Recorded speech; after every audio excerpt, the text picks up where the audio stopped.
Testing.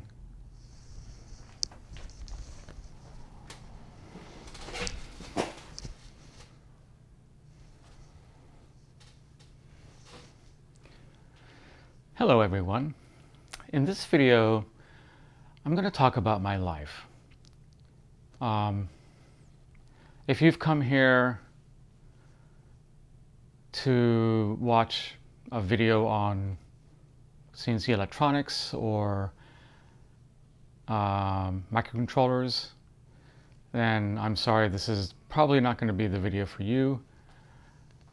I'm making this video because I need to make a video that talks about myself because I think it's important. Recently, there was a video that I made. It was about shielding, and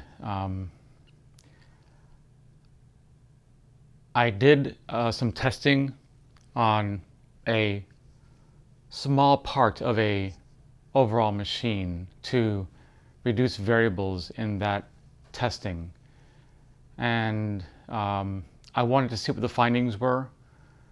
You're going to hear a lot of ohms in this video because I'm not going to cut this video. I'm going to cut it if I have to eat lunch or if I just need to take a breather. So this is going to be a long video. So I made that video, and I thought it was a pretty good video, and I still think it is a really good video. I explained everything that I was doing, and I got a lot of comments, and I love those comments, every single one of them. If you look at the comment section, you'll notice that when I make a video, I comment on every one of their comments. And look at the date of the comments, because I comment on the, I respond to the comments the same day, this almost the same minute that they comment. And I do that with all of my videos. At least I try to do that as much as I can at the publication of the video. It's important to me to do that. It's for honesty, it's for transparency, it's for to show that I want to learn from all of you, and that's really the reason why I make videos. It's because I'm learning how to do things. I've been working with machines, with CNC machines, for 17 years. You can take a look at my YouTube channel. I think my first video was in 2007, but I was making videos even before that. I was making videos on MetaCafe, which, when that was a thing, that was really the thing at that time. It was like MetaCafe was competing with YouTube, which was also competing with Vimeo, I think. I don't know if Vimeo was out at the time. But I want to talk about my life story, but I'm going to get into a little bit of a rant in there somewhere. And I think the idea of noise is something we're experiencing right now in so many different things. Like, I mentioned in my last video that I am reinventing my website. And I'm doing that because Amazon is now the de facto marketplace. There's nothing you can say that that's going to change anytime in the near future. Maybe in the distant future, there will be other forms of e-commerce, but Amazon is it. It's Amazon selling a lot of junk, but they're also selling very high quality things that I think is worthy of purchasing, because they have a good price on Amazon. You don't have to worry about shipping and things like that if you have the Prime account. But even if you don't, they still have top-notch customer service. And it's probably better customer service than I have, because I have to, I look at the orders that I have daily, and I have to send them out the next day, because generally I wait for all the orders to come in at the end of the day, and then I do my packing. You can hear a little bit of a flutter in my voice because I'm a little bit nervous. I'm actually kind of a nervous person in general, kind of a shy person. I think it's important to show my face on videos, but maybe I'll start doing maybe only my hands if you can tolerate my constantly bitten fingernails. But okay, I'm getting off track.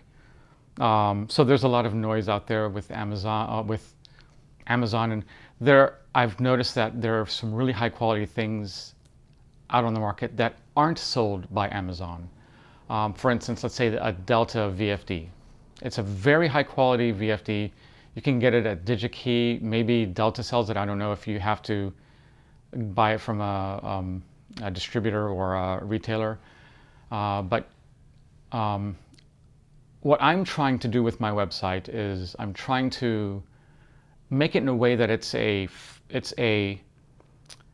place that you can go that doesn't have that noise. Louis Rosman, this woke me up to what is sold on Amazon. Louis Rosman, I don't know if you watch him, but he's a really good repair technician that is in front of the right to repair because of companies like Apple and others that don't allow you to don't want you to repair their products so they can sell more products and fill the earth with more junk in the landfills. So I do care a lot about the environment. So that's one thing. But for my website, I want to make that website a resource for you. One of the things that was mentioned as a result of my previous video was that one person sent the video link to another YouTuber. The channel name is Corvette Guy 50. I don't know what kind of content he makes. He has about the same number of subscribers, but these days the number of subscribers doesn't mean a thing.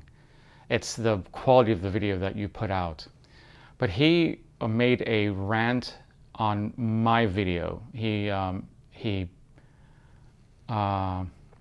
attacked my character, and he attacked the way I do things with the electronics of my CNC. He never looked at any of my other videos. He didn't know who I was. So if he saw some of the videos that I made, he may have found out that I know something, but that also gets me back to why I make videos in the first place. It's because I want to learn. I want to learn about things with CNC machines, with microcontrollers.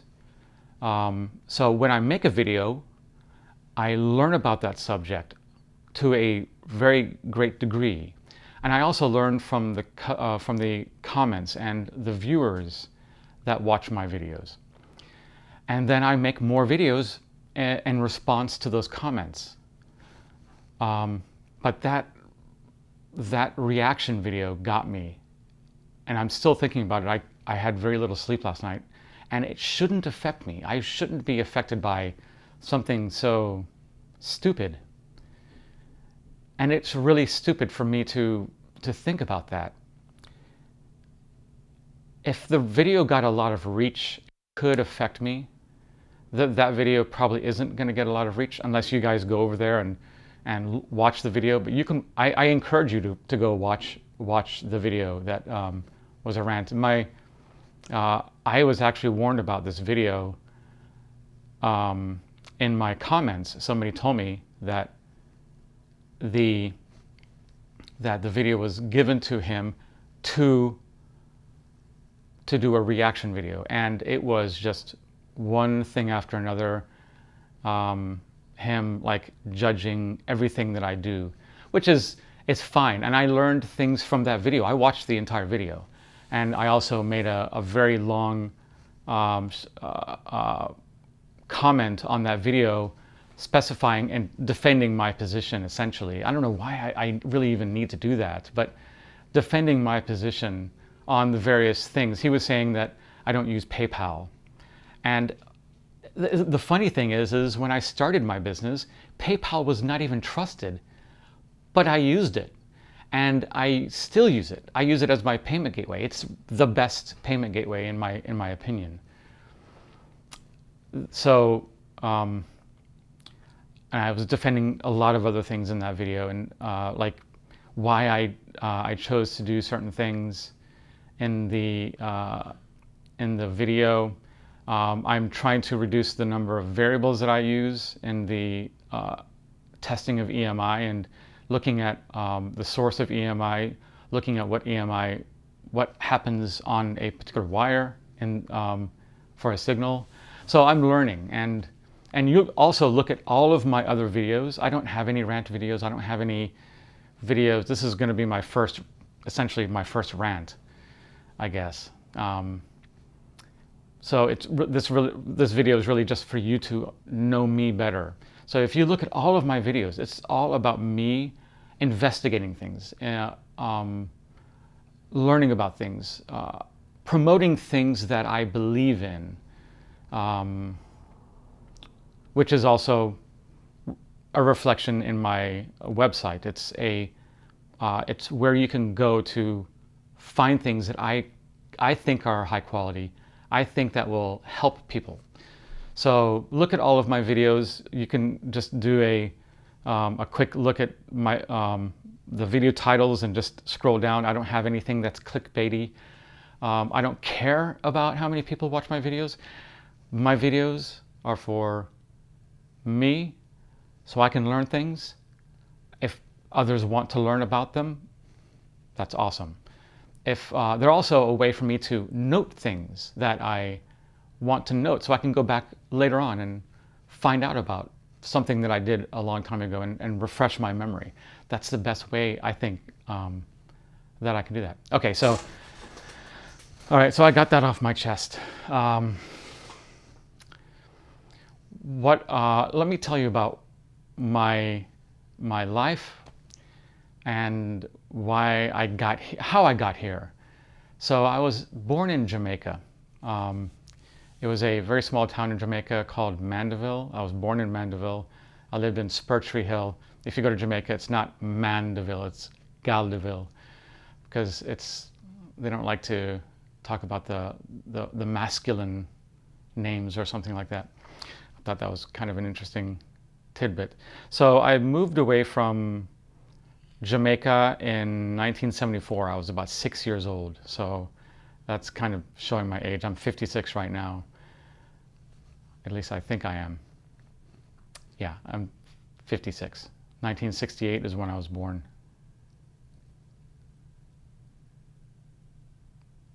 Yeah, okay, whatever. I think I'm 56. I stopped counting. Okay, so I moved to Tampa, Florida in 1974 because we were essentially escaping a government that was, I don't really know, but it was the economic and political state over there was pretty bad. I don't know actually what happened, but we moved. Actually, it was 1974.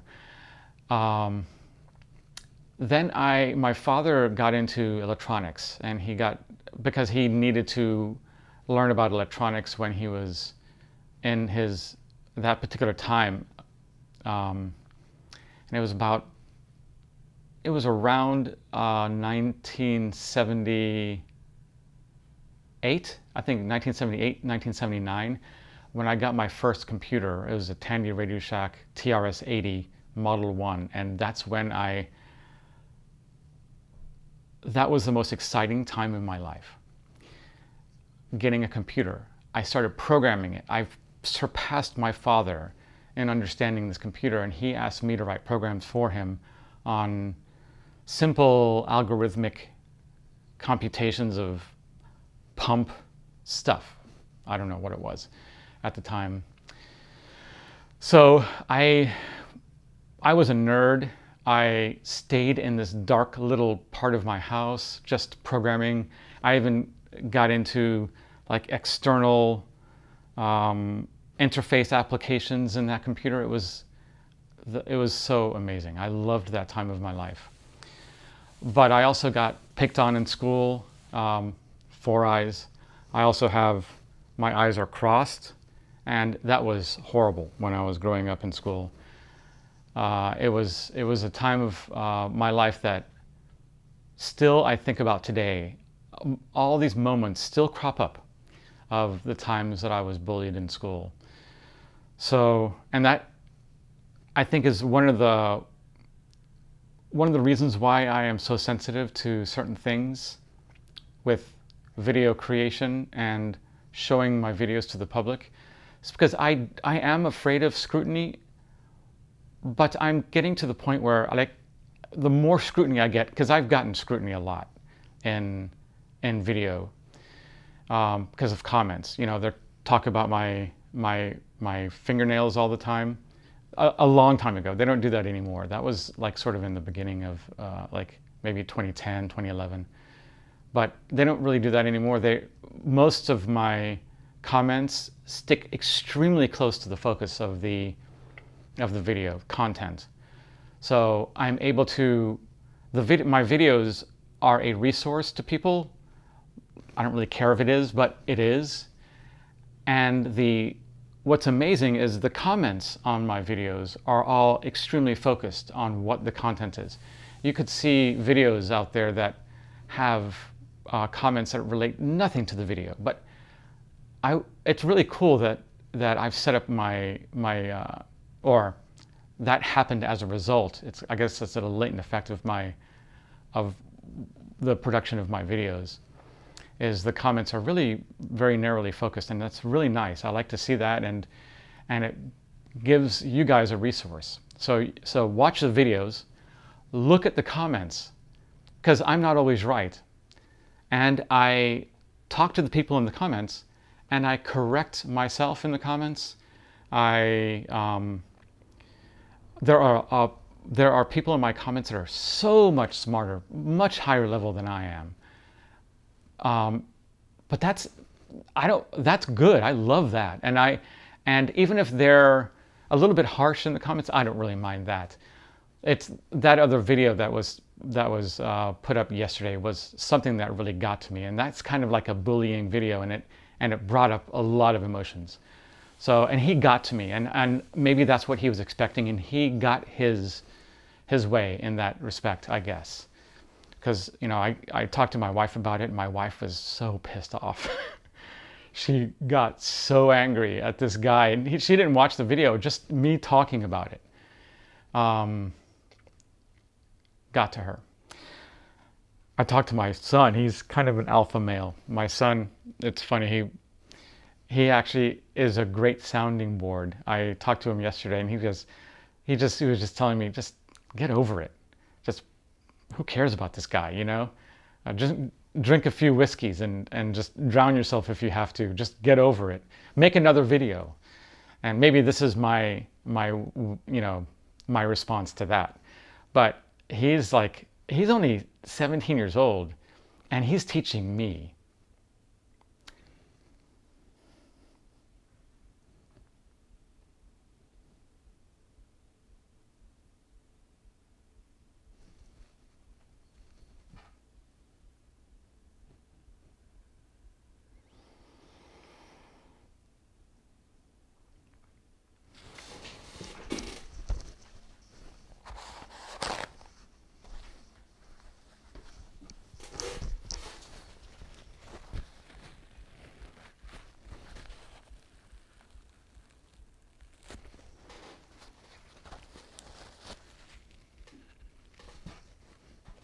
Okay.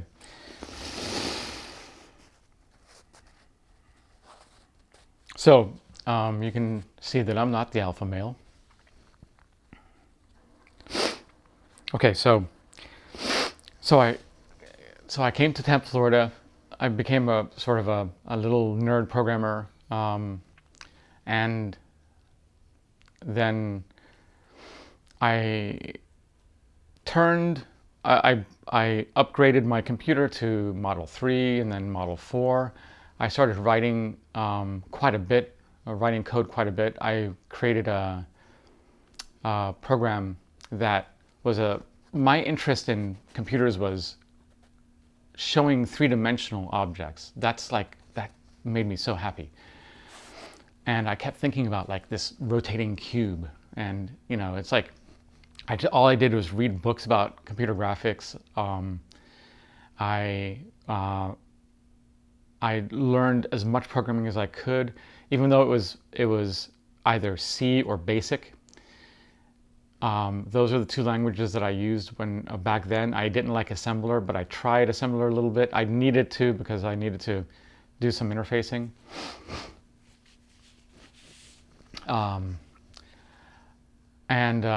So I made a program that was a three-dimensional program. I don't even think that AutoCAD was out at that time, but it showed you could draw in three different views, and you could rotate in the fourth view, which was really nice. And I worked on that for several months. I made the program. I thought it was really cool, and then I gave it to somebody to play with if they wanted to. But that actually was when I was transitioning to the IBM PC. I think it was the 8086 or 8088 at that time. And I was programming on that platform for a while. Then I went to the 286, then the 386, and I finally got a job for a company, Vibra Analysis, where I was programming to determine the faults or problems or imbalance in large rotating machinery. This is machinery that you'd find in large industrial settings, turbines for electrical plants, pumps, very large industrial pumps. You could find these in, let's say, Epcot Center. Disney World has, I remember, this is why I'm saying this, is I remember going to one of my father's maintenance jobs. He was maintaining or finding a fault in a particular pump in Epcot Center, and I remember seeing the globe, that geodesic sphere. I think it's a geodesic. I don't know what. How do you call it? But it was being built, and it was almost like seeing the Death Star, kind of like in the halfway built stage. It was really cool. But you could see pumps lined up, like there was 100 pumps that create the magic of what you see in with regard to water in Epcot Center. So I was writing programs for Vibra Analysis, and I learned frequency and amplitude, because what they would do is they would put accelerometers at all the bearings of the machines. They have an axial accelerometer. They'd have a all axes, axial, and then the transversal, the two transversal that goes on each bearing. So you can get an axial vibration analysis. You can get a transversal vibration analysis, or vibration waveform. And if the vibration was in a low frequency, it's generally this is very generalization. I can't even remember half of what I did, but it was like an imbalance. But if it was in a high frequency, it could be in one of the gears or in the gearing or the gearbox, because the gearbox rotates at a much faster or slower or whatever speed. So we were able to pinpoint faults in certain parts of the machine by the vibration. And I wrote the program so it could create the report of these problems, and then we would spell out the problem, and then we'd spell out the recommended action. So this report would go to these industrial facilities, and they would be able to maintain their systems or their machines. All right, now there's some mowing going on outside. I hope you can hear me still. Okay, so then I went on my own after that. I decided to program for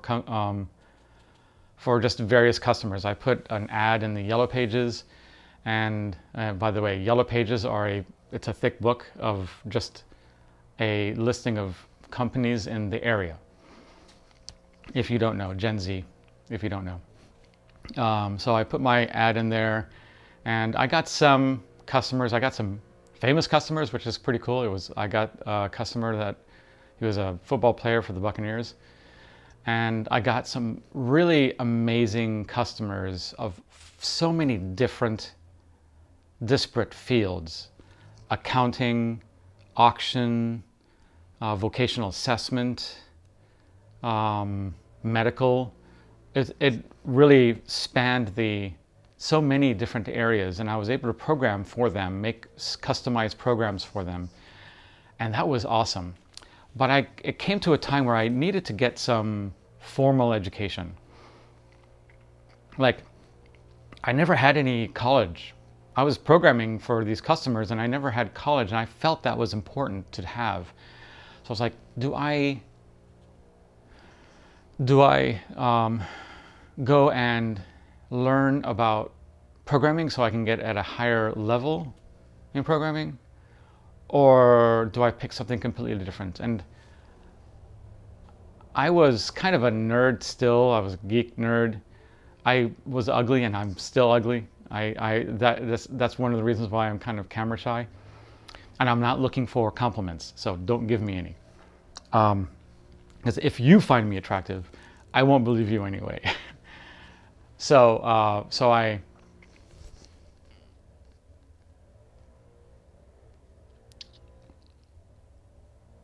where was I? Right, going to college. So I picked architecture. I picked architecture for the stupidest reason, because I felt like it would give me respect. This has to be coming from my being bullied in school. I don't know.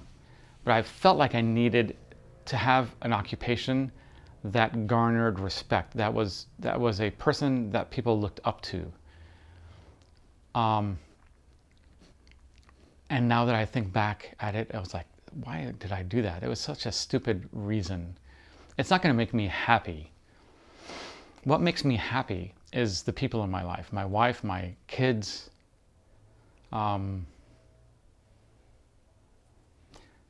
And the occupation is just, I don't care about it. It's the stuff that I do with CNC machines gives me joy. But I'll get to the reason why I got into CNC machines in the first place. But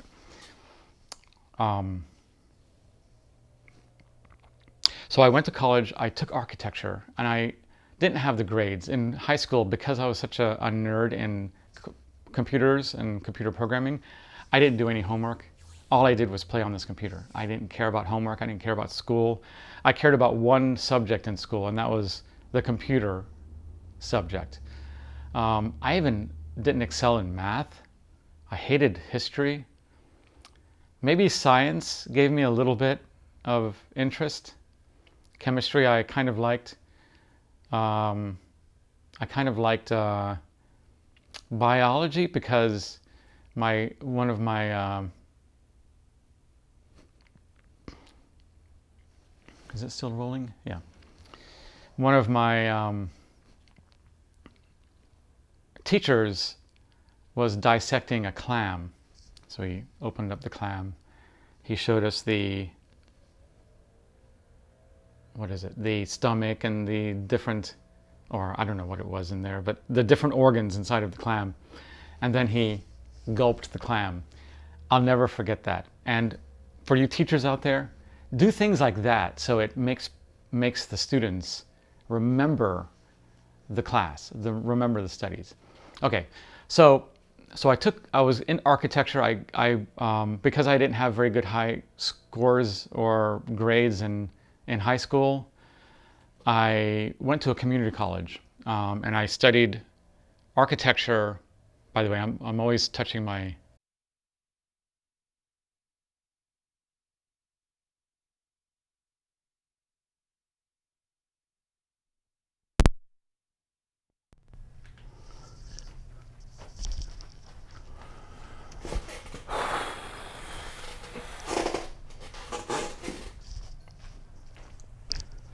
Testing, testing.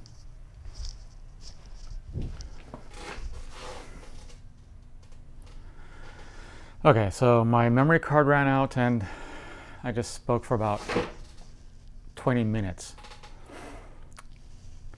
Not being recorded, so now I've got to try to remember what I was talking about. But this is actually kind of an interesting thing to talk about, the cuts. You'll notice that I make a lot of cuts in my videos. The cuts are intentional for me. I don't care if my viewers get distracted. I'm in part trying to save your time because the cuts are me doing or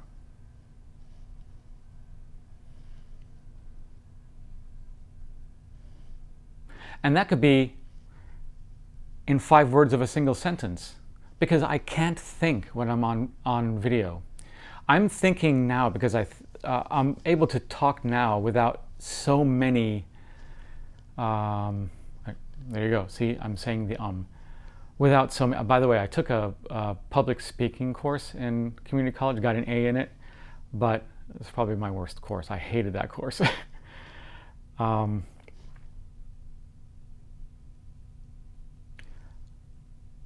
So the cuts are for me, so I can watch the videos without having to waste my time. I do care about my viewers, so I do kind of want to back up on that, but it's something that I just can't stop doing. I have to put all these cuts in my video because it's just a time waste, and I don't want to redo a video. I'm working on too many different things. I want to be with my family. I want to explore or investigate something in the CNC or microcontrollers or get orders done. I don't want to waste another 5 hours trying to create a video that I'm really trying hard to get my point across in a perfect stream. I don't care about that. So if you care and you get distracted because I do that and I make cuts in the video so I can save my time and maybe save some of your time, I don't want you on my platform. I don't want you to watch my videos. I'm serious. I want you to unsubscribe, dislike the video. I don't care. I do watch my likes, and that is something that I should stop doing. I watched the DNC. I'm not going to get political here, but something that I think about now a lot is when former President Obama talked about us chasing likes. We should not do that anymore. We shouldn't chase likes. That's so stupid. And like I said, it's our families, our connections, our friends. Those are the most important things. Maybe I'll get some friends from my videos. All of my customers are my friends. I've had some bad customers in the past. I want to forget about those. Maybe I didn't treat them well. Maybe they didn't treat me well. But 99.9% of the customers, they call me, they text me, and I talk to them like they're my friend. Always, every single time. That's important to me. Most of the customers that I have are smarter than I am, and I learn from all of them. That's one of the reasons why I actually don't ship machines anymore, large assembled machines, or I do the kits, but I raised the price. You probably noticed I raised the price of the kits only to the tolerance that I can accept making a kit, because it's hard and things get damaged in delivery. I'm not the best at making a crate. I glue everything in the crate and it still gets damaged at the end. So I don't do that anymore. So I'm sorry if you want a machine from me, but I do provide the plans. My plans are expensive. I'll probably reduce the price over time. but just for a digital file, I charge, I think, around $100 for it. But it has like 50 pages of content, of 36 by 24 page content, and one-to-one scaled, so you can make the kit yourself, essentially make the machine yourself. But that's beside the point. I don't sell those things anymore. I don't even sell the plans, because I mean, I sell once every now and then. So it's cool if I do sell it. If it's cool if I don't really care. Okay, so back to my education. So I think where I left off was high school. I'm not sure if I got into my college, but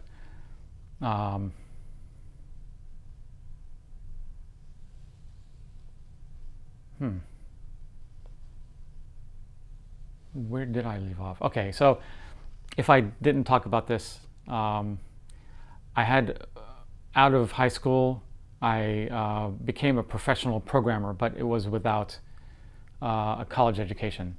So I worked for a company called Vibra Analysis, and I worked for a company that looked at industrial machinery, rotating machinery, turbines, large industrial pumps, things like that. Like a pump that would be located in the basement of a 30-story high-rise. You know, those are big pumps.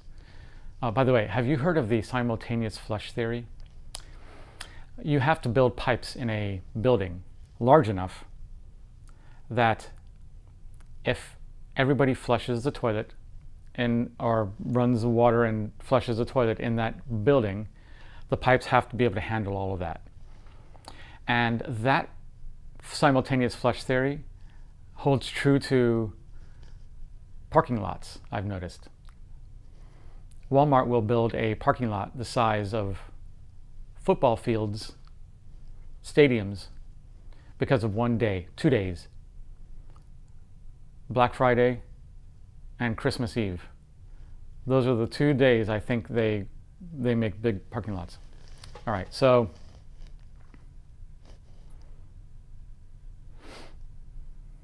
you know, I'm going to edit some of the videos so I can see where I left off, because that was a lot of information I talked about, and I don't know where I left off, and I don't want to leave anything out. So there's another cut.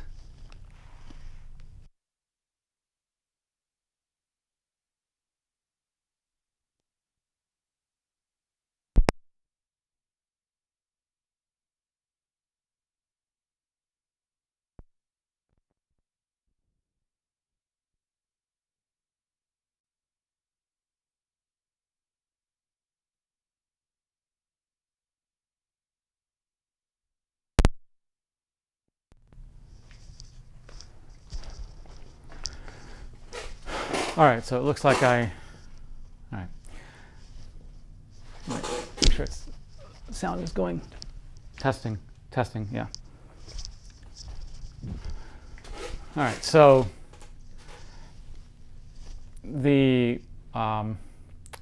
so I think I talked about needing or deciding what to get into, and that was architecture. I decided architecture because I thought it would garner respect, but that was a really stupid reason. So I went to the community college. Community college is hard, very hard, harder than universities, in my experience. And but I worked my ass off in the 2 years of this community college, because I don't know if I wanted to prove something to myself, but I thought it was important to get good grades, and it is very important. You know, my son has this discussion with me all the time. He says college is the biggest scam. For the price of college now, it might be. I don't know. It's pretty expensive. College has gone up so high in cost that it just, you have to chase the debt, and it's really sad. I'm still in debt. I started out with $100,000 in debt from college. I'm down to, I think, maybe down to 20,000. And I've been out of college for 19 years. The debt is horrible, but I have a house, and I have a nice house, and I've been able to gain the wealth from the CNC business thanks to my customers, and hopefully it's partly because I'm an honest person. Was able to build enough for my family and to live on, and maybe to retire, but I'm not really sure. Probably not. But if I decide to move to Uruguay, Argentina, Chile, Turkey, maybe I could live comfortably and still save some money just from the rent of my house. So I think I'm in a pretty good position, but I'm not rich by any means, and definitely not by most millionaires. They say that you have to have. So I'm not there for sure. I don't really chase wealth myself. I do because I think it's fun. I like to invest. I think it's fun to invest. I like doing options. That's one of the things that I enjoy doing, and it gives me a constant stream of income. So I know that I would be comfortable and I would be good if I just did that. So you guys aren't here for me talking about options. Okay, so I had to. I've done my 2 years of community college. See, I can't think of words. Words are hard for me. That's why there's a lot of space that I need to take out and save you guys some time and save me some time. I'm not doing that in this video, so if you want to stay for the whole video, be my guest. So it's going to be a long one. It's already 30 minutes or so, maybe, I don't know. All right, so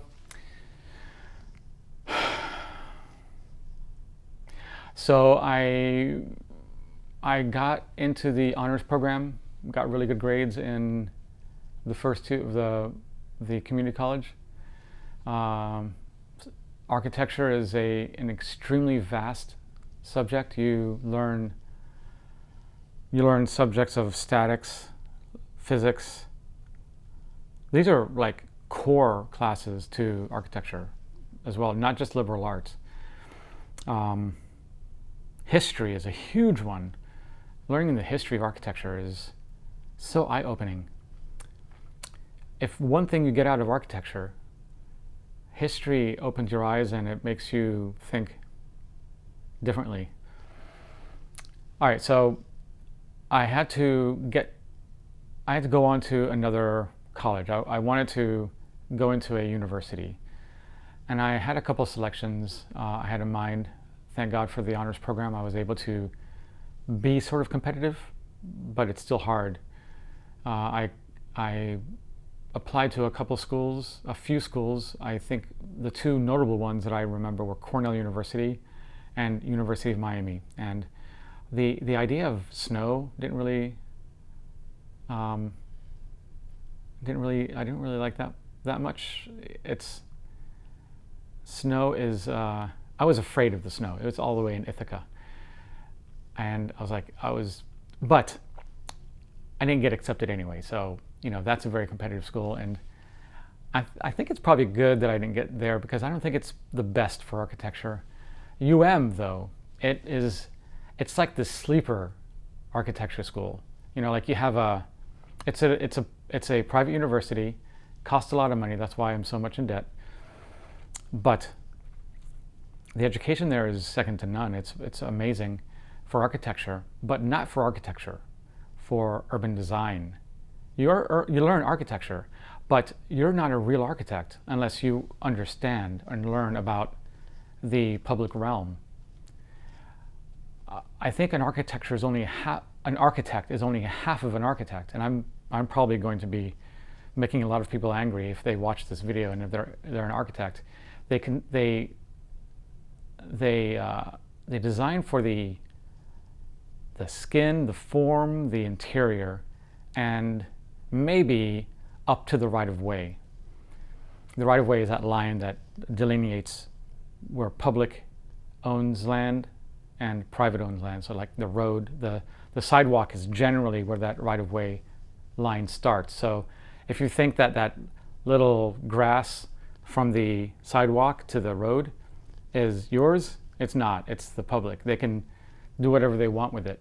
But in HOAs, you got to maintain it. So that's kind of funny. So I went to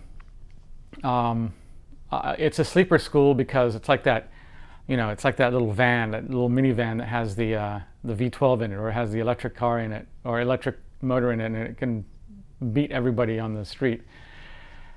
It is probably the best school for architecture. I'm saying this because I know a lot of people. I know a lot of architects. I know a lot of teachers. I know a lot of teachers from other schools.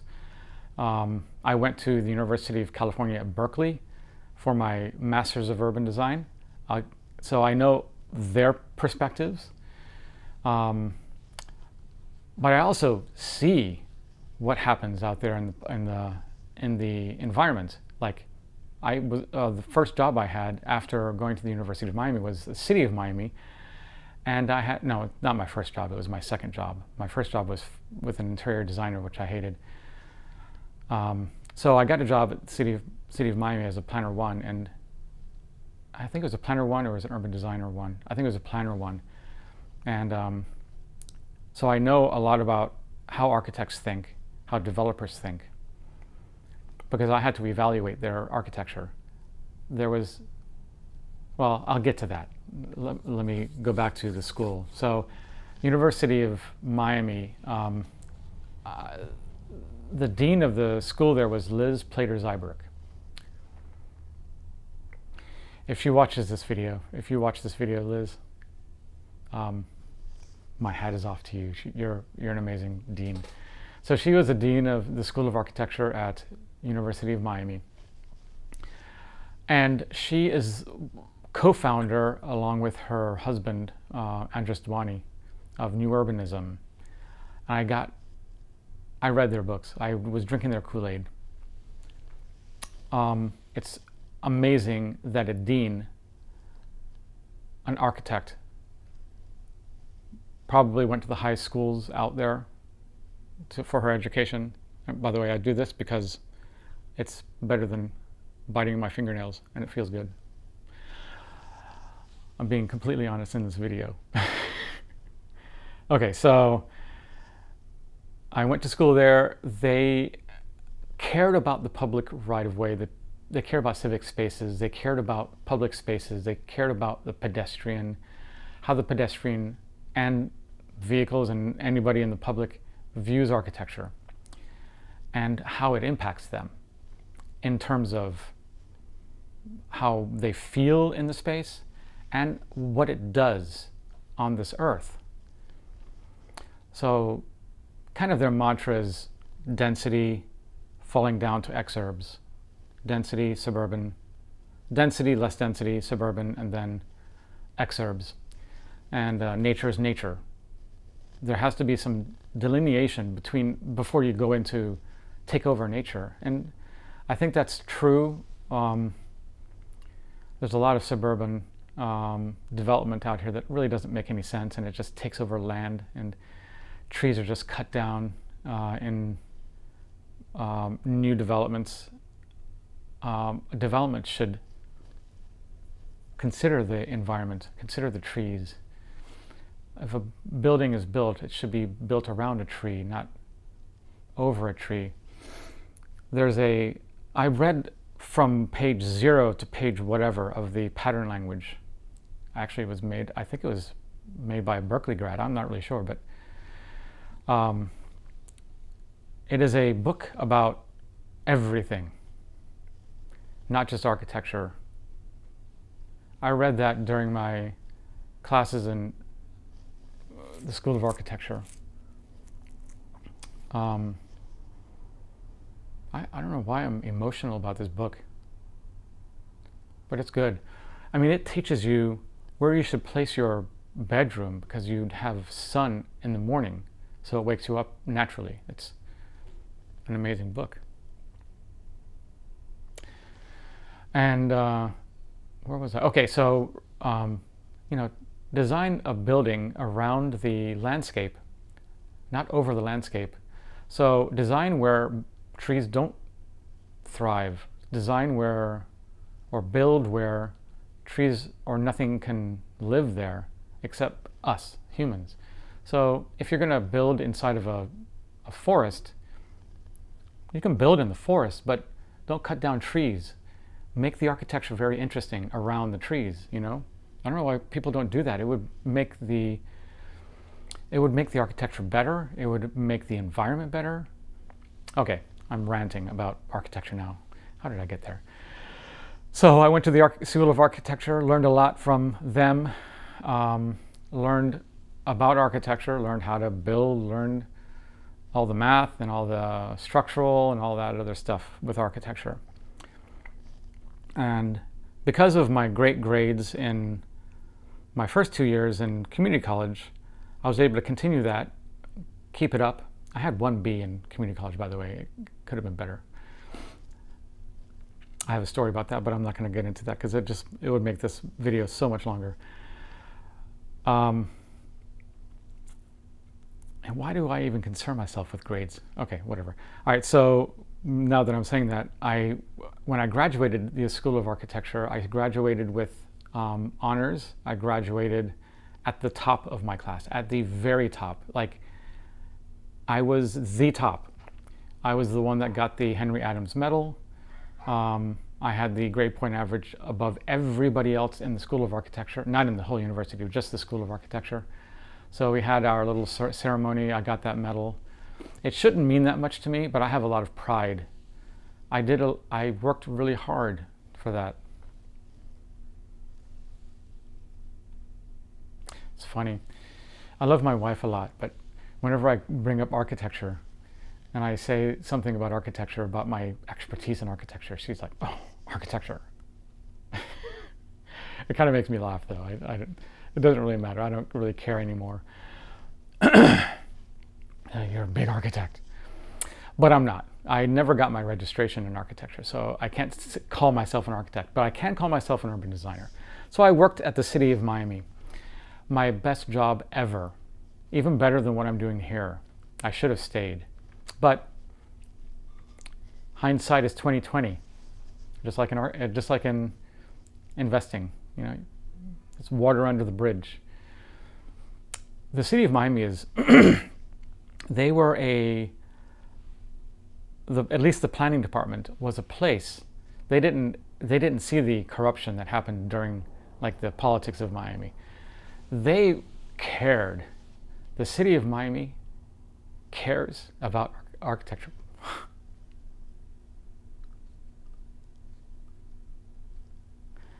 I have no idea why I'm getting emotional about this.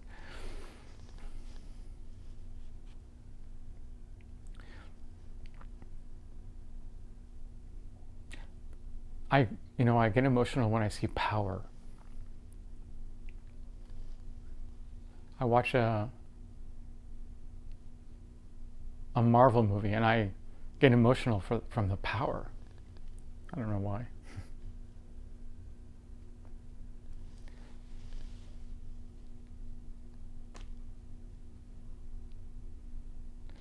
Different things give different people emotions, and I've found that out. My wife gets sad and cries about sad things, but I cry about happy things. I don't know what it is. So they care a lot, the city of Miami. I was able to work with some amazing people. One of which was Maria Nardi. She helped me grow. Director of the planning department. Can't remember her name right off the bat because there's a lot of things going on in my mind right now. But she was amazing. A Harvard grad. She was one of the people that helped me get to my next step. So was Maria Nardi. Maria Nardi was a pretty amazing person. You can't find her on the internet. Don't even try looking for her. She's a private person, but she cares about people so much.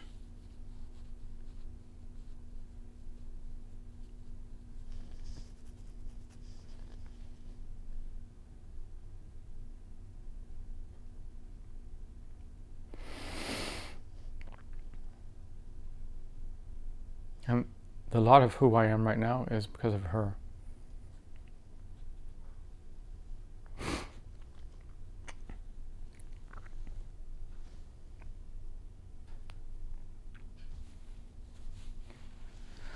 Because when I got that job at the city of Miami, she was so interested in me.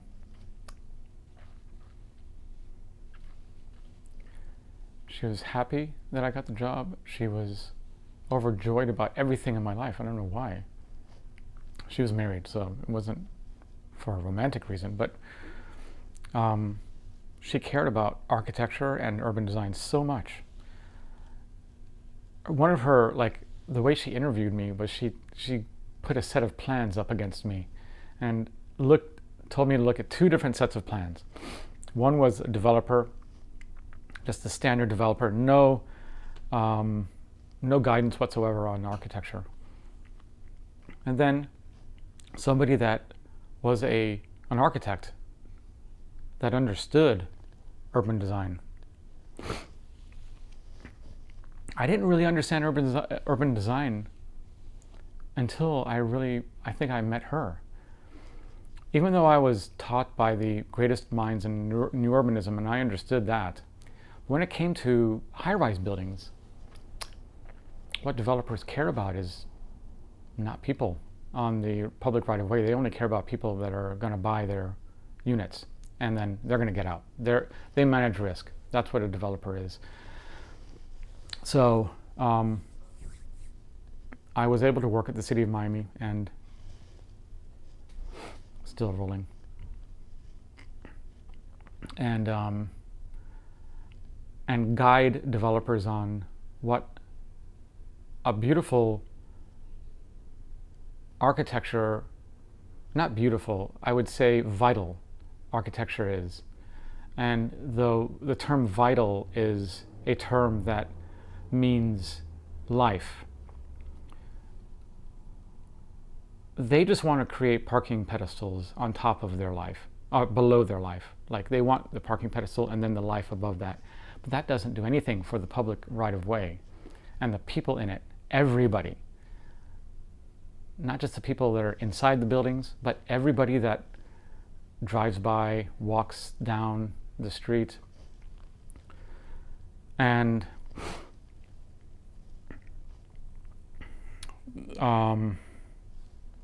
now I'm self-conscious about this. So when the developer creates plans that have exceptions, they want something extra. They have to go to the city of Miami, and they got to meet us. They got to meet the planning department, and they have to give their drawings to us, and we get the chance to give them some input.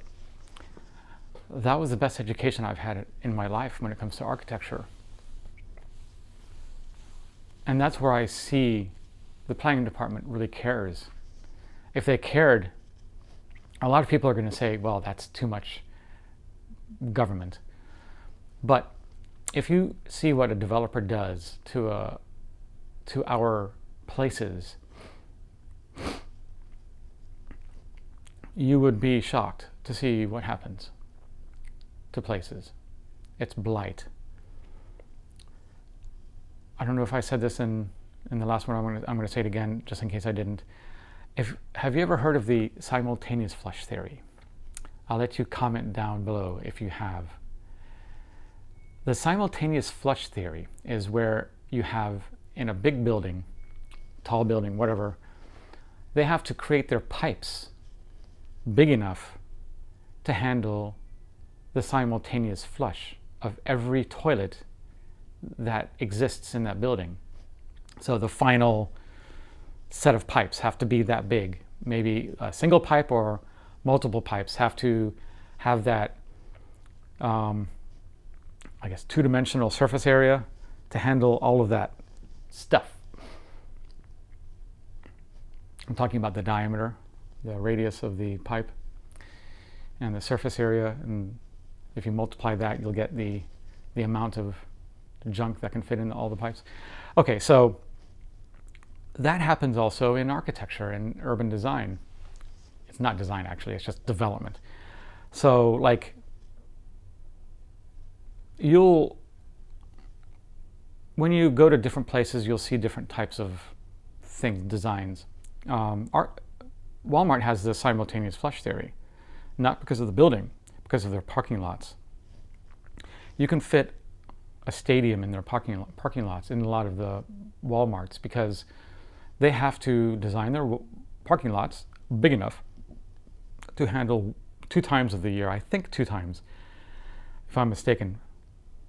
Make more comments.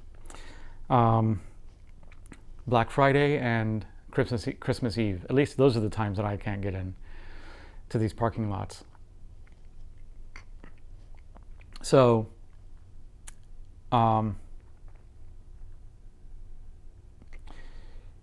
that creates blight. That creates a lot of hard urban spaces. It creates heat islands. There's so much so much bad that it creates. They tear down all of the trees to put these parking lots down, and then I'm left, because I live in Tampa, Florida, or Wesley Chapel. Don't dox me. I search for trees to park under. I don't care how far I have to walk. I'll park under a tree to keep my car cool. All right, so I'm rambling. So the next thing, I'm in the planning department, and I'm working in a wonderful place, creating guidance for architecture. By the way, I read a book called Pattern Language. I may have already said that too, because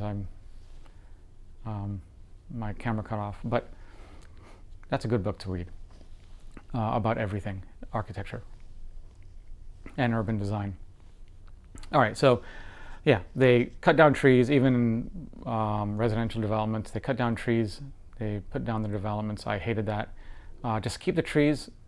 Design around the trees. We have much more interesting buildings and much more interesting spaces, public spaces. I know there are certain circumstances you can't do that, but it's all about money. It's all about developers and them getting in, getting out, managing risk. So I had an inflection point on a Planner 1. I may have been upgraded to a Planner 2, but that's as far as I was going to get. I was, with my B-Arch degree, that's as far as I was going to get. I wasn't going to get any higher. So I'm like, what do I do now? This is another inflection point, or another fork in my road. What decision do I make? And I decided to go to college to get my master's.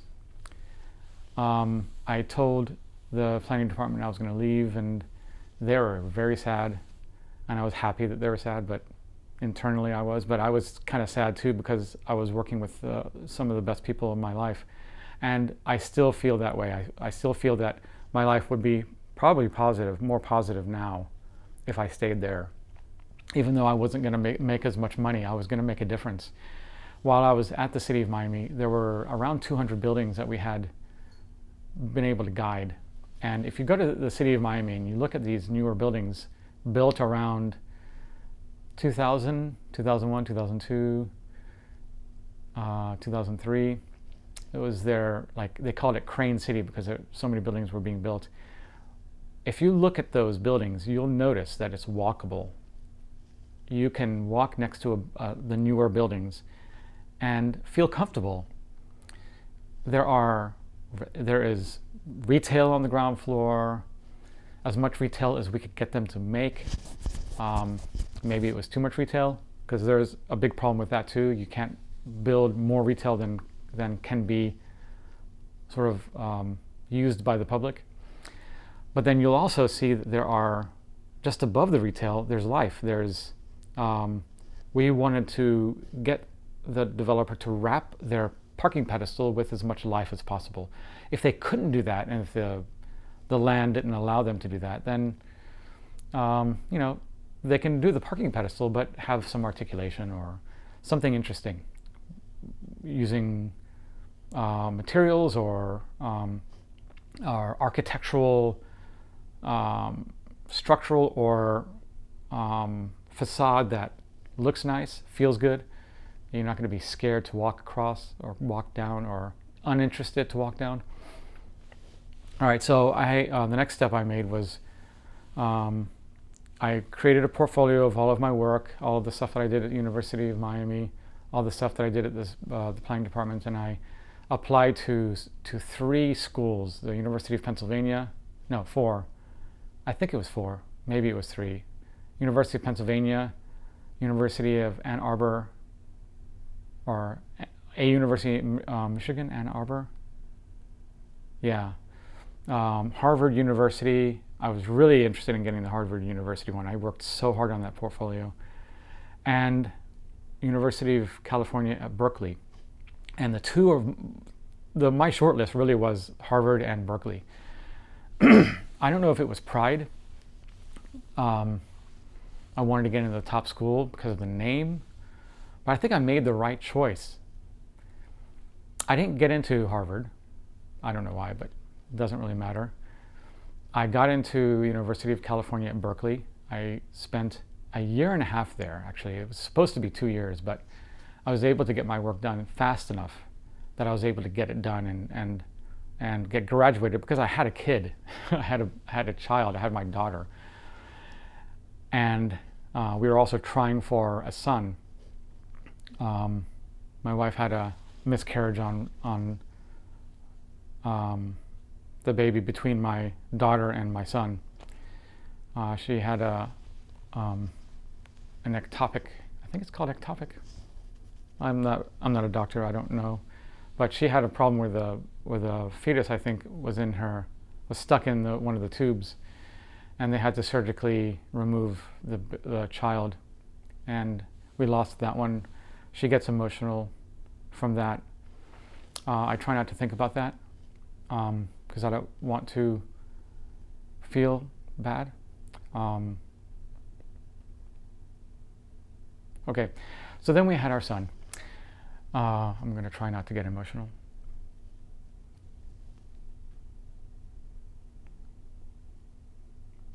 So I went to Berkeley, was able to, by the way, Berkeley, I got a well-rounded education because of Berkeley. They weren't really too keen on the new urbanism that I learned at University of Miami. They were more holistic.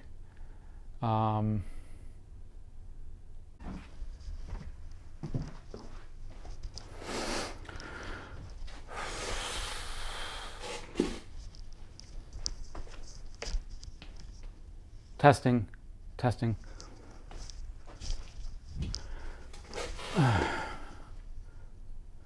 Okay, I just did another few minutes of video or talking, and I wasn't on video.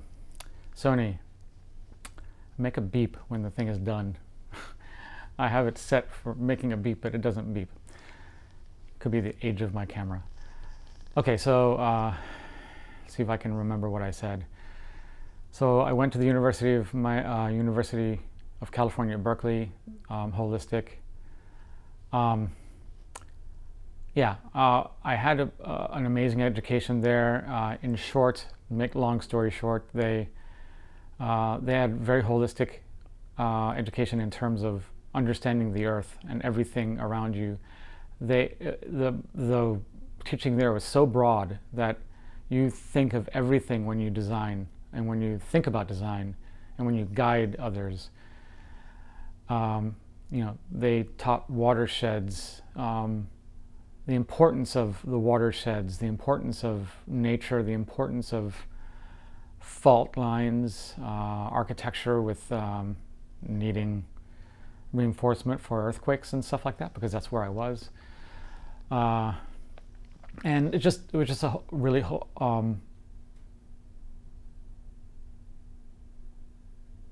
broad education. I loved it.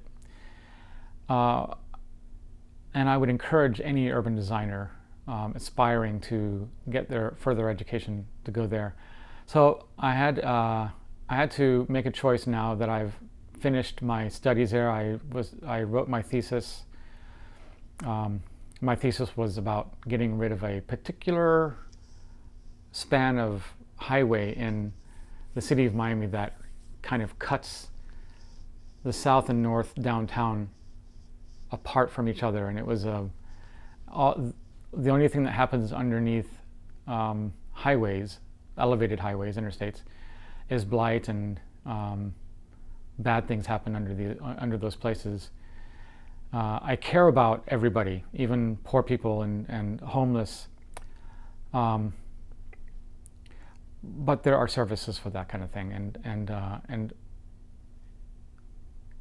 that is a whole other thing that I could get into, and I'm not going to get into that because it's political, so I won't get into that.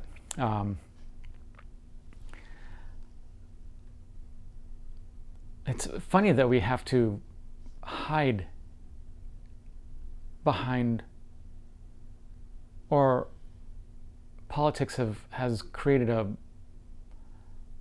thing right now that makes us wary of what we can say, because I don't want to get hit by somebody, me making this public, hit by somebody on the other side, because we have sides now.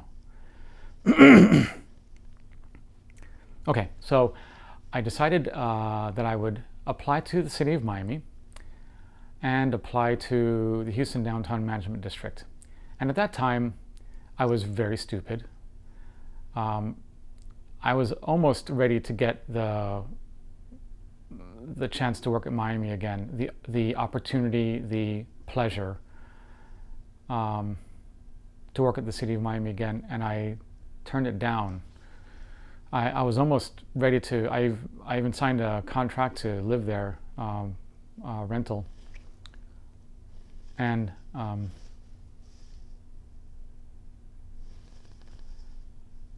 I decided not to live there, and I went to Houston instead because of the money.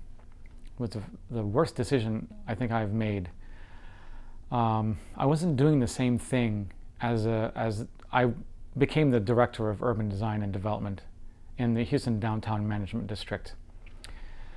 They don't have any teeth for governmental regulation. They don't have any zoning. Well, they have zoning, but it's kind of a very loose form of zoning. They're trying to do the right thing for their streets and their public right-of-way, but it really stops there, and all you can do is work on the streets. You can't really guide any architecture or developers. They can just do whatever they want, and that's probably fine. I don't know. That's why I moved away from Texas. I did start my business, the CNC business. So I was so disinterested in that job that I started to go back into programming, understanding programming, trying to learn programming again. This is right back to where I started. And robotics was something that I now cared more about. So what I did was I got into this deep fascination, deep interest back in 2006, 2005 actually, there's something that you don't know about me. I wrote a couple websites while I was in University of California, Berkeley. One of them was a dating website called Dating and Dating, but I had this idea that you can visually select traits of for your partner, and if those traits matched, then it would be a good match. Certain traits, emotionally, physically, intellectually, whatever. And I also wrote a website. All of it was in PHP, so I was learning. I knew PHP. I learned PHP.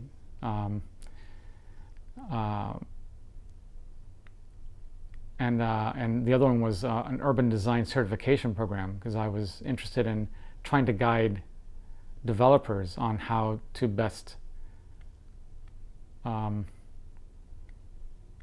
design buildings, but that didn't really work out, and that was too big of a thing that a single person can really do without having thousands of stakeholders a part of, and interest and money.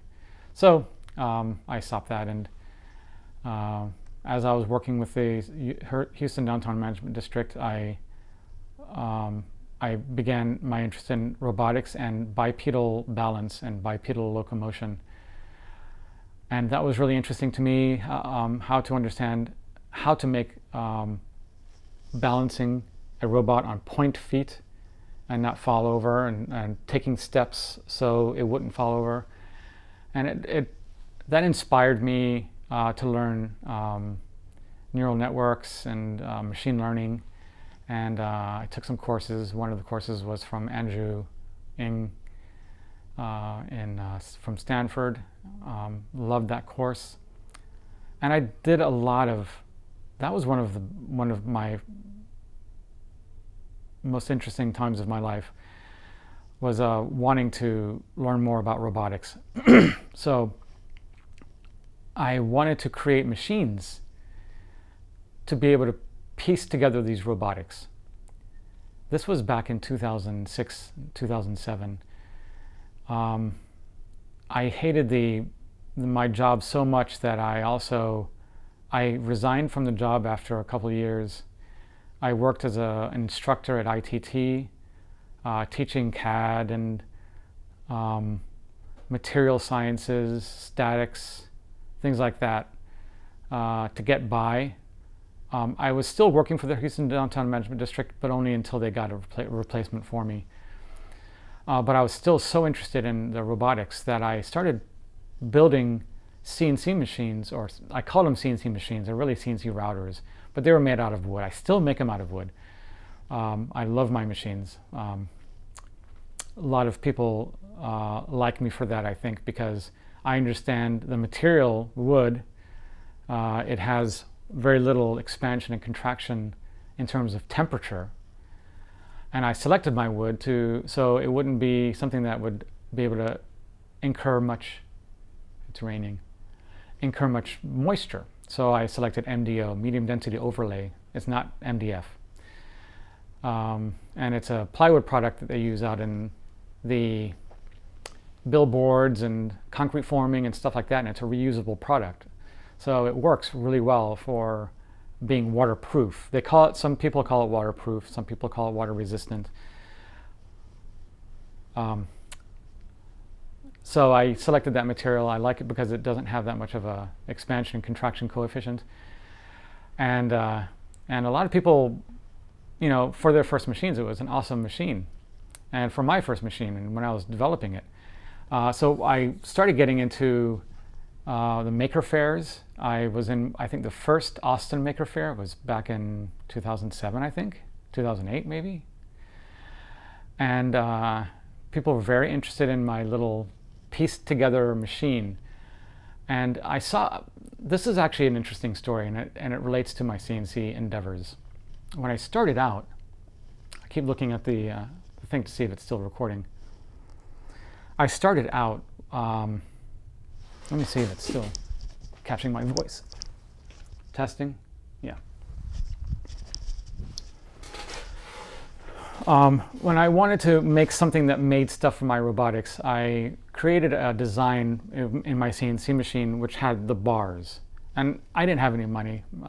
Even though I was making some money in my urban design, I still had 2 kids, I was paying rent, and I didn't want something like this to take a lot of financial burden on me, because I was just starting out in it, and I wanted to make something for myself. It was, the CNC machine stuff is it's a means to an end to make stuff for my robotics interest and my microcontroller interest. And so I got into making something that worked, because when I was using the bars and I would tighten down, I wanted to create bearings on either side of the bars, not hugging the bars, which I probably should have. But that led me to a pretty interesting route. And that's my dog. Sorry about that. Papi, I'm talking. What's up? would you like to go to Home Depot with me To do what? to buy paint? Huh? To buy paint for the driveway. We can't paint unless we ask the HOA. No, it's paint of the same color, like gray. Yeah, but it's gonna show up. You can't do it, honey. No, it doesn't. If I would do, I would buy like a little tiny bit and put it on and see how it looks, because it's going to cause a sheen. It's going to cause a difference between one and the other. I will. Okay. The only thing you can do around here is ask them. If they say yes, you can do it. If they say no, you can't do it.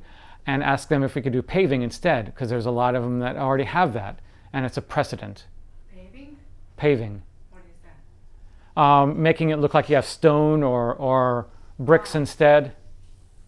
You know, that kind of thing. They have that on the other side. Yeah, but that's going to cost us a lot of money to pave the thing. Yeah, it would cost us a lot of money, and I don't want to do that. And I don't want to paint either. Do it. I don't want to paint it either. She wants to paint it. I don't care. It's something that was going to bite us in the ass later on. I know you don't care about my... But why is it My- about... All right. All right, let me turn this off.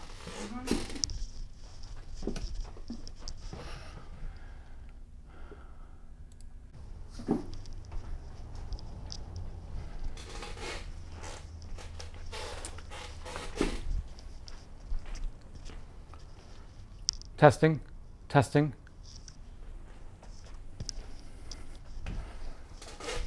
All right, so where was I in our little chit chat?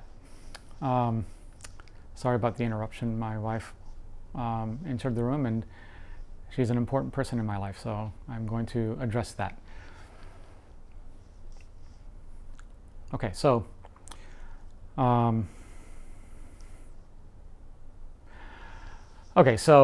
I designed a CNC machine or CNC router or whatever, but I was mainly looking at the slides, the way the machine will go from one end to the other. And when I did it with the bars, I was compressing it, and the bars would essentially, you know, they would bend in. So I was getting like a springing effect. Like it wouldn't go all the way to the ends because it was too tight, but then it was too loose in the middle because of me putting force on both sides of the bar. And so what I did is okay, so let's put a piece of wood between those two bars. And now it doesn't work. It doesn't happen anymore, but now it starts to do this. It starts to do this over the wood. So now I have this flexing. So I'm designing the machine, not knowing how to design a machine, but I'm doing it in this manner that I'm experimenting, and I'm going through trials, and this is what I like to do, and this is how I learn. So what I did is I now chamfered the corners, and then I put an L bracket, an aluminum L bracket. It's my dog again, sorry. So now I don't have that moment. So I've got a pretty good setup. So I built a machine. I got really nice parts out of it, and very intricate, and I was very proud of myself. I just used regular screws. You got to remember, this is back when nobody was doing this except for Joe's CNC, which I give him a lot of respect because I learned a lot from him, from his design. And he's been in the business as long as I have, probably a little bit longer. 17 now, 8, I think, like, he's been in business at least 18 years. I don't know if he's still doing it, but we are the pioneers.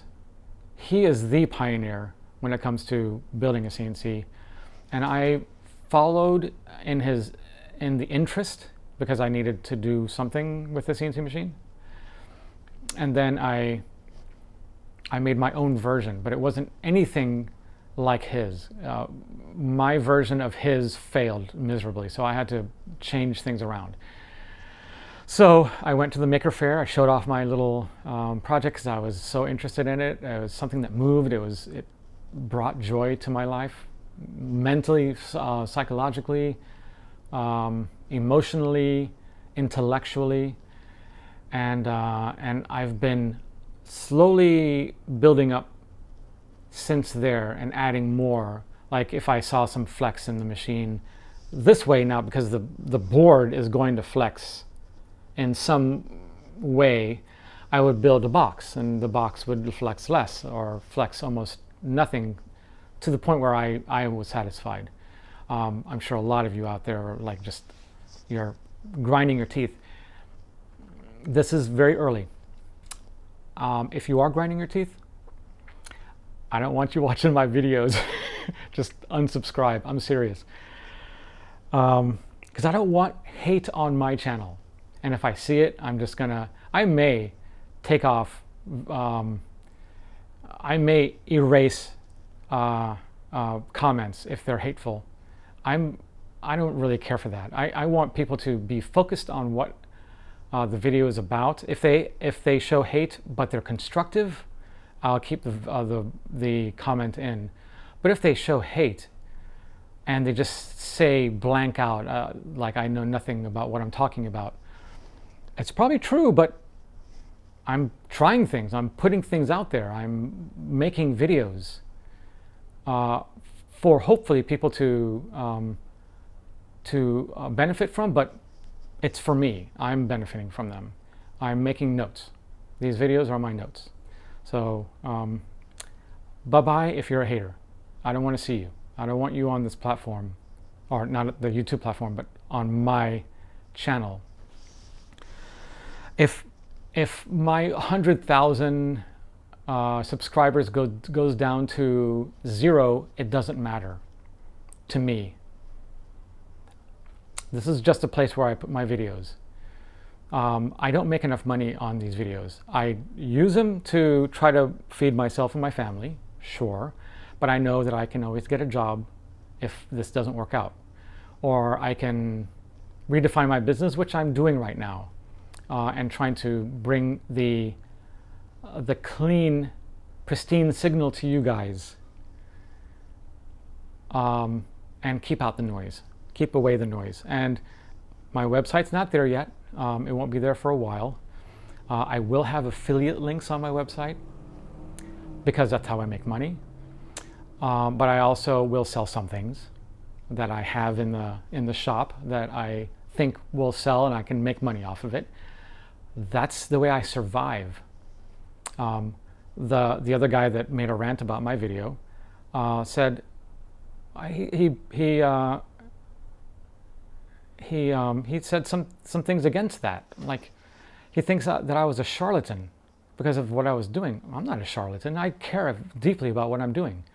And most of my subscribers know this because they've seen my videos. I've seen comments that has gone to the point where they've gotten jobs because of my videos. They've gotten better grades in their classes because of my videos, because my videos convey to them better than their professors. They were able to grasp the subject better. And specifically, I'm talking about the microcontroller videos. I might care about the microcontroller stuff more than the CNC stuff because I don't make any money on it. I've written a book, and it makes maybe $400 a month. But the book I have a lot of pride about. I've made 3 books total. One is the CNC machine book, and you can look it up. That's what the first CNC machine looks like, or the CNC router looks like that I used. And then I wrote a book about 3D printing back when RepRap was a thing. It was a very early stages, 2011, 2010, I believe. So I wanted to make my own version of a 3D printer. I was really interested in that. I loved it. I have videos on my website.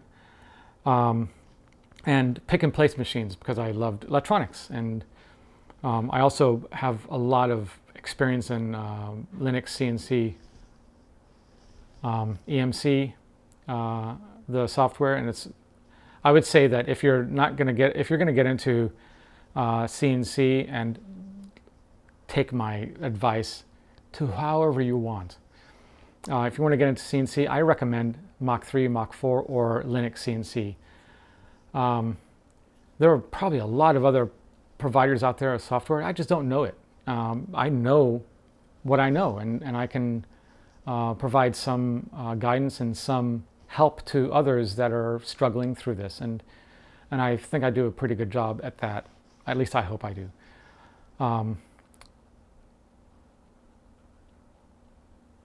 So I went way off track on that one.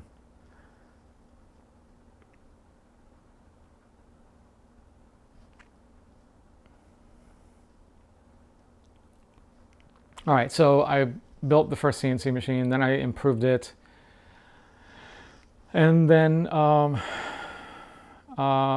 got into CNC parts, and I played with putting those online to see if anybody would buy it, and then my little plans and CNC, and then I put like a kit together and see if anybody would sell it.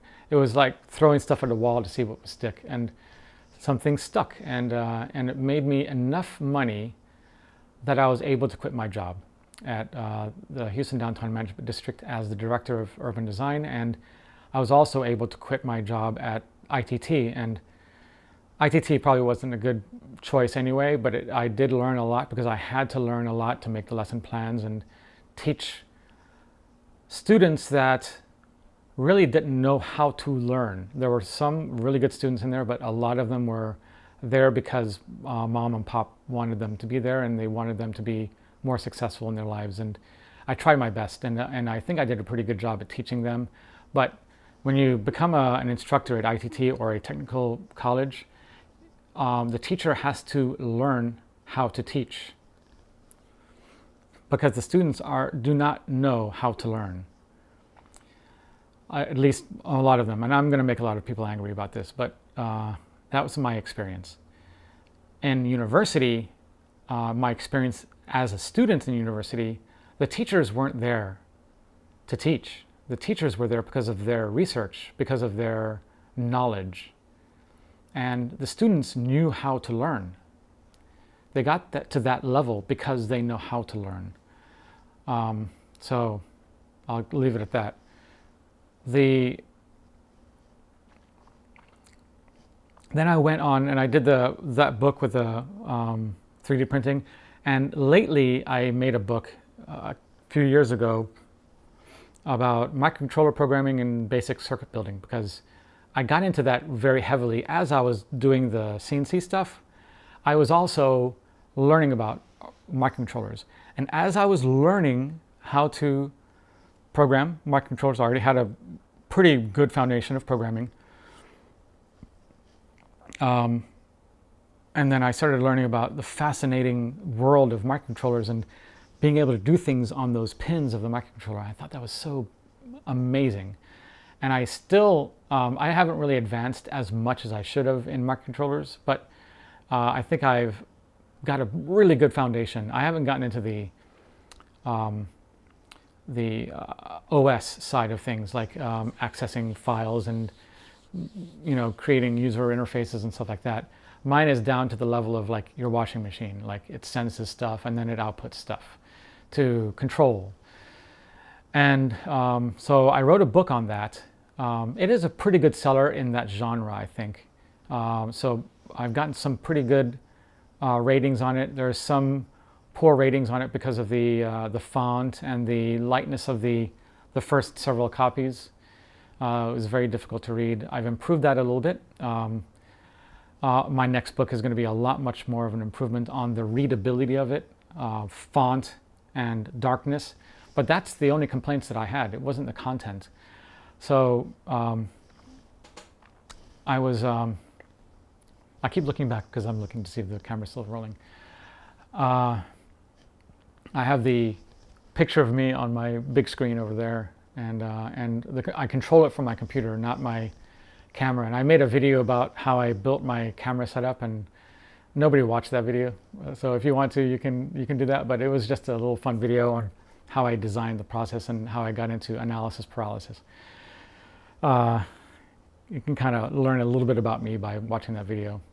But it was something about that video just didn't stick with people, and maybe it's because it was too far away from my niche that I didn't really do much for my my people, my fam. So, so I wrote a book on microcontrollers. I love working with microcontrollers. Now I was doing a lot of studying the data sheets and learning through the data sheet, and I would communicate that through my videos, my learning experience as I went and learned myself. I would make notes in my videos, and I did that same thing with the CNC. I started making videos on how I built things and my processes, my shop, my internal processes, and what I would make. Reviews on bits, the bit that I liked the most and how it cut aluminum or whatever. So you'll see my videos are a lot of just me doing that. I do not have a single video of me ranting, except for this one. This is my first rant about other people. And that one rant, that one video that just passed, this is what really created the catalyst for this particular video, and it gives me a chance to let you get to know me at a deeper level. Because you know, I'm not a charlatan, and I don't care if you think I am. I'm just, if I get those kinds of feedback, because YouTube is a very harmful place when it comes to the psychology of a person, because of the comments that are posed in the comment section, hateful comments and things that could happen, like what happened yesterday. That's the first time somebody made a reaction video that I know of, calling out my character. And I think it really is important for you to see this. And from now on, I'm not going to really let it get to me. I'm going to allow myself to just let that go off into the universe. I surround myself with smarter people than me, which is most of you. So I want to get your comments. Keep the hate out, please. I do lose sleep over it. But I still want to continue making videos. I mean, I don't have that much to share about my CNC process and my microcontroller videos, because I've made those videos and you can just go look at them. I encourage that. I encourage you to stop by Build Your CNC and newbiehack.com every now and then and take a look and see how it's changing. I hope you do.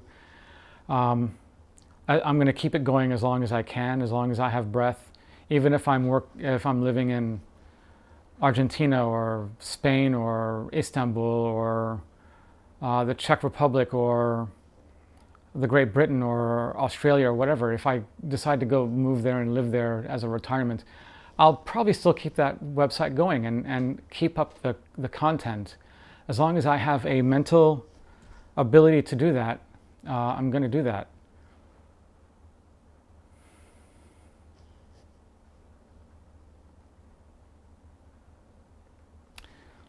I think I'm going to stop the video there.